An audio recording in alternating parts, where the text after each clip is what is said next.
In the next part of our budgeting and money unit, we're going to learn a little bit about checkbook basics. So writing checks can be a convenient way to pay for purchases. Now, they're not obsolete, but they're few and far between because mobile banking has made that the case.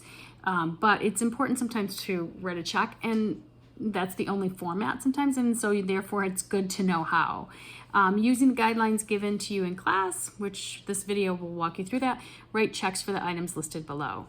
So you are going to have, just shift this a little bit, you're going to have some things that are coming in and things that are going to be going out.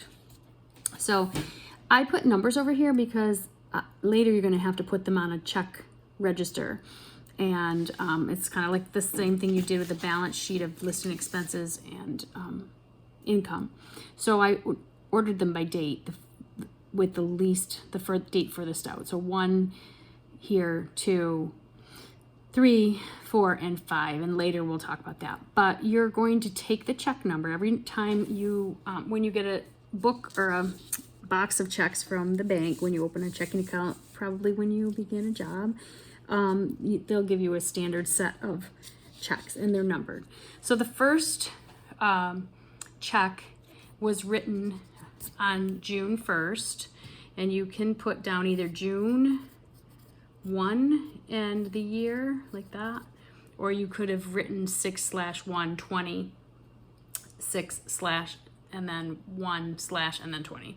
It's going to info-based learning, so you would want to write pay to the order of info-based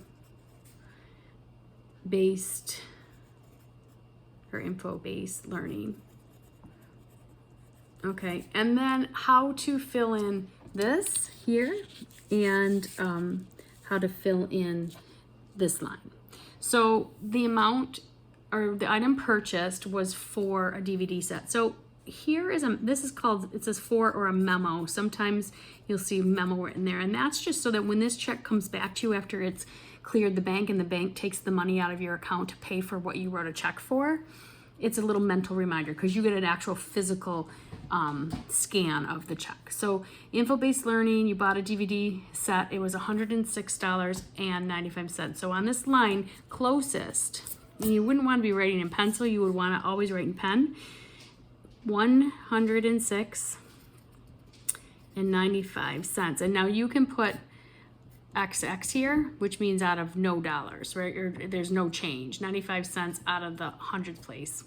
Okay, over here, same thing. You want to start as close to this line as you can. You don't want to start here. Why? Because again, someone could write in another number at a whole columns place, and they are going to go, the bank is going to go by what's written in longhand on this line. Even if this says this, they're going to go by that. Okay, so if that's the case, you have to spell this out. 100, and this finishes the sentence. $100 and $106, and then you can say, and you don't need both ands actually. You could just say $106.95/cents. Sometimes people put 00. You can say cents, and then you're going to drag the line all the way over. This is where you endorse the check. This is your signature line, and that signature line has to reflect, if you were 18 or older, which is technically an adult, then you would sign it with your signature. But you're going to, when you're older, you can sign your signature the way you sign it, but not until you're 18, and we'll talk more about that in 8th grade. But you would just sign it here, okay?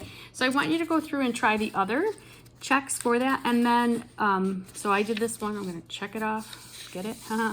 And then go ahead and try the other two.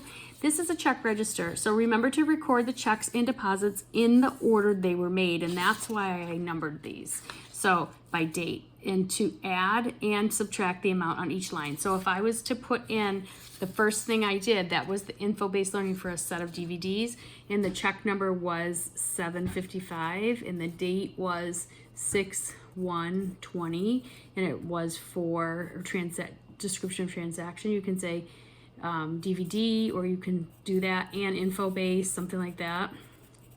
All right, whatever makes sense to you.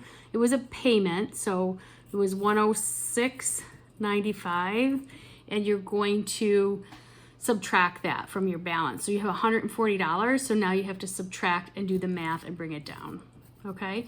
And so you're always gonna keep this balance running, all right? The next thing that you're gonna put in there happens to be by date a deposit. So it's not gonna have a check number. It was a birthday, yeah, it was a birthday gift. Your grandma gave you some money. So that happened on 6/29, and I'll just do that for you for a reference.